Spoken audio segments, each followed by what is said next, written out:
नमस्कार बंधुगण सकले केमन आছেন आशा करी प्रत्येकेই ভালো আছেন আমিও ভালো আছি ঝুমুর সেলদি আসলে নতুন রেসিপি নিয়ে চলে এসেছি আজকে কি রেসিপি রান্না করছি পুরোটাই আপনাদের সামনে শেয়ার করব তো সবাই একটু ধৈর্য ধরে দেখুন আর দেখতে থাকুন পুরো ভিডিওটা তো পার্শে মাছ এখন কিন্তু এই নদীর পার্শেগুলো পেটে কিন্তু খুব তেল আর খুবই সুন্দর লাগে খেতে সরষে পোস্ত বাটা রান্না করব পার্শে মাছের যেরকম ইলিশ মাছের সরষে পোস্ত বাটা সরষে বাটা করে ঠিক সেরকম সেম রেসিপি তো মাছগুলো ধুয়ে বেছে পরিষ্কার করে নুন হলুদ মাখিয়ে নিয়েছি এবার কড়াইতে তেল গরম করে তেলটা একটু চারিদিকে ছড়িয়ে দিলাম যাতে মাছগুলো লেগে না যায় কড়াইয়ের সাথে খুব সুন্দর তেল গরম হয়েছে দেখছেন ধোয়া উঠছে তেল থেকে তো আমি মাছগুলো এক এক করে সব হালকা করে কিন্তু ভেজে নেব একদম তো কড়াই গরম একদম খুবই হয়ে গেছিলো তারপরে একটু জালটা কমিয়ে দিয়েছি এইবার মিডিয়াম আছে একটু মাছগুলো উল্টে পাল্টে ভেজে নেব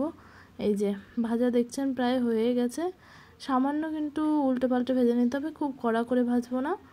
তো আর এদিকে আমি কি মশলা ব্যবহার করছি দুটো পাকা লঙ্কা একটা কাঁচা লঙ্কা পোস্ত আর সর্ষে কালো সর্ষে দিয়েছি আমি এদিকে মাছগুলো ভেজে তুলে নিয়েছি আমি খুব মোটামুটি ভেজেছি উল্টে পাল্টে হালকা অল্প করে এদিকে বাটাটা হয়ে গেছে শিলপাটায় খুব সুন্দর করে বেটে নিয়েছি এইবার কড়াইতে আর একটু সর্ষের তেল দিয়ে পুরো রান্নাটা সর্ষের তেলে করছি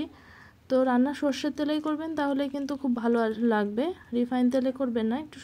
কালো জিরে ফোড়ন দিয়েছি আর এই বাটা মশলাটা আমি দিয়ে দিচ্ছি একটু কষিয়ে নেব কালো সর্ষে আমি কিন্তু সর্ষের খোসা কিন্তু ছেঁকে দিইনি পুরো সর্ষের খোসা যেরকম ছিল আমি সেরকমই দিয়ে দিয়েছি সর্ষের খোসা কিন্তু আমি ছেঁকে ফেলে দিইনি অনেকে আছে সর্ষের খোসা তিতে তিতে লাগে ওই জন্য ফেলে দেয় কিন্তু আমার কিন্তু তিতে তিতে কিছুই লাগে না তো এই মশলাটা খুব সুন্দরভাবে একটু কষিয়ে নিতে হবে একটু দেখুন প্রায় হয়ে গেছে কষানো তো আমার রান্না আপনাদের কেমন লাগে অবশ্যই কমেন্ট করে জানাবেন যদি ভালো লাগে থাকে চ্যানেলটা সাবস্ক্রাইব করে পাশে থাকবেন আর যে সব নতুন বন্ধুরা আছেন যারা তাদেরকে অসংখ্য ধন্যবাদ পুরো রেসিপিটার সাথে থাকার জন্য আমার চ্যানেলটা একটু সাবস্ক্রাইব করে দেবেন পাশে থাকা বেল আইকনটা প্রেস করে রাখবেন একটু নোটিফিকেশন আপনাদের কাছে পৌঁছে যাবে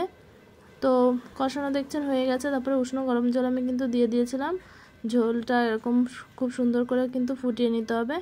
অনেকক্ষণ ধরে ঝোলটা আমি ফুটিয়ে নিয়েছি এবার দেখুন মাছগুলো দিয়ে দেবো ঝোলটা কিন্তু আগে থাকতে না ফুটিয়ে আগে যদি মাছগুলো দিয়ে দেওয়া হয় তো পার্শে মাছ খুবই নরম সব মাছ কিন্তু ভেঙে যাবে এদিকে একটু খেয়াল রাখতে হবে মাছ দিয়ে কিন্তু বেশিক্ষণ জ্বালানো যাবে না 5 মিনিটের মতো জ্বালাবো যেহেতু আমি মাছগুলো ভেজে নিয়েছি মাছের তেলটাও একটু ঝোলের মধ্যে মানে ওই তেলটাও বেরিয়েছিল সেই তেলটাও একটু ঝোলের মধ্যে যাবে খুবই সুন্দর লাগবে খেতে আর কাঁচা মাছ দিয়েও কিন্তু করা যায় কিন্তু আমি সাধারণত হালকা করে একটু ভেজেই নিই ইলিশ মাছের সর্ষে পোস্ত বাটা করলেও আমি হালকা করে ভেজে নিই যে কোনো মাছের করলে আমি হালকা করে মাছগুলো কিন্তু ভেজে নিই তো অনেকে আছেন কাঁচা মাছ করেন সেটাও ভালো লাগে খারাপ লাগে না তা না কিন্তু আমি এই প্রসেসে করি তো দুটো কাঁচা লঙ্কা আমি এর মধ্যে ছিঁড়ে দিয়ে দিয়েছি তো রান্নাটা অনেকে কাঁচা লঙ্কা চেরা দিয়েও করতে পারেন বেশিরভাগ সর্ষে পোস্ত বাটা কাঁচা লঙ্কা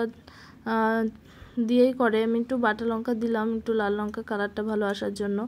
আমি কোনো ফুড কালার ব্যবহার করি না দেখুন মাছগুলো কীরকম সুন্দর ফুটছে এরকম কিন্তু জাল দিতে হবে একটু ভালো করে তো একটু মাছ দেওয়ার পরে একটু জোরে জাল দিতে হবে 5 মিনিটের মতো মাছটা খুব সুন্দর করে মশলাগুলো ঢুকে যাবে মাছের ভেতর আর মাছের গাটা একটু আমি যখন কেটে নিয়েছি তখন একটু মাছের গাটা হালকা করে আমি চেরা চেরা দিয়ে নিয়েছি যাতে হচ্ছে ভেতর দিয়ে সব তেল মশলাগুলো যায়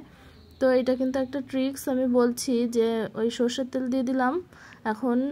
হালকা করে আমি সর্ষের তেল দিয়ে দিলাম ওঠানোর আগেই এবার সর্ষের তেলটা দেওয়ার সাথে সাথে কিন্তু আমি গ্যাসটা বন্ধ করে দিয়েছি দেখুন এবার ঢাকা দিয়ে রাখতে হবে 5-7 মিনিটের মতো এটা একটা টিপস বলতে পারেন ট্রিক যেটা আমি কিন্তু সর্ষে ইলিশ রান্না করলেও তাই করি তো হয়ে যাওয়ার আগে যখন নামাবো তার 5 মিনিট আগে সর্ষের তেল দিয়ে ঢেকে রাখে তো এই দেখছেন ফাইনাল লুক এরকম এসেছে খেতে কিন্তু দুর্দান্ত হয় অবশ্যই আপনারা বাড়িতে বানিয়ে খেয়ে দেখবেন তো পুরো রান্নাটা দেখলেন সাথে থাকার জন্য অসংখ্য ধন্যবাদ রান্নাটা কেমন লাগছে অবশ্যই কিন্তু কমেন্ট বক্সে কমেন্ট করে জানাতে ভুলবেন না কেউ আপনাদের কমেন্টের অপেক্ষায় আমি থাকবো তো সর্ষে মাছ কেমন লাগলো, পার্শে মাছ সর্ষে পোস্ত বাটা। তো বাবা বাজার থেকে পার্শে মাছ এনেই বলেছিল একটা সর্ষে পোস্ত বাটা করবে খুব সুন্দর করে, যেন খুব ভালো হয়। তো আমি এইভাবে করলাম, খেয়ে বললো খুবই সুন্দর হয়েছে। তো তোমরাও বাড়িতে ট্রাই করে দেখবে কেমন হয়েছে, অবশ্যই বলবে। আর একটা ট্রিক্স আছে, ওঠানোর আগে কিন্তু আমি 3-4 দানা, অল্প 4-5 দানা মতো চিনি দিয়ে দিয়েছিলাম। তো দেখুন আমি এইটা দেখাবো কীরকম মাছটার তেল হয়েছে পেটে। তো কেমন লাগছে অবশ্যই আমার রান্নাটা বলবেন কমেন্ট করে। আর আপনাদের কমেন্টের অপেক্ষায় আমি রইলাম। নতুন নতুন রান্নার রেসিপি পেতে অবশ্যই ঝুমুর হেলদি হেসেল চ্যানেলটা সাবস্ক্রাইব করে রাখবেন। অসংখ্য ধন্যবাদ আপনারা আমার সাথে থাকার জন্য। আর আমার চ্যানেলে সাবস্ক্রাইব করতে বলবেন না। নতুন পুরনো সকল বন্ধুদের অসংখ্য ধন্যবাদ প্রত্যেকে আমার ভিডিওতে অংশগ্রহণ করার জন্য। এই দেখুন মাছের পেটে কিন্তু দারুণ তেল হয়েছিল। তো এই এখন কিন্তু নদীর পাশে মাছগুলো খেতে খুবই সুস্বাদু লাগে, খুব দুর্দান্ত হয়। পুরো রেসিপিটা আপনারা সাথে থাকলেন তার জন্য আবারও একবার অসংখ্য ধন্যবাদ সকলকে। অনেক অনেক ধন্যবাদ। সকলে ভালো থাকবেন, সুস্থ থাকবেন। আজ আসি, দেখা হবে অন্য ভিডিওতে।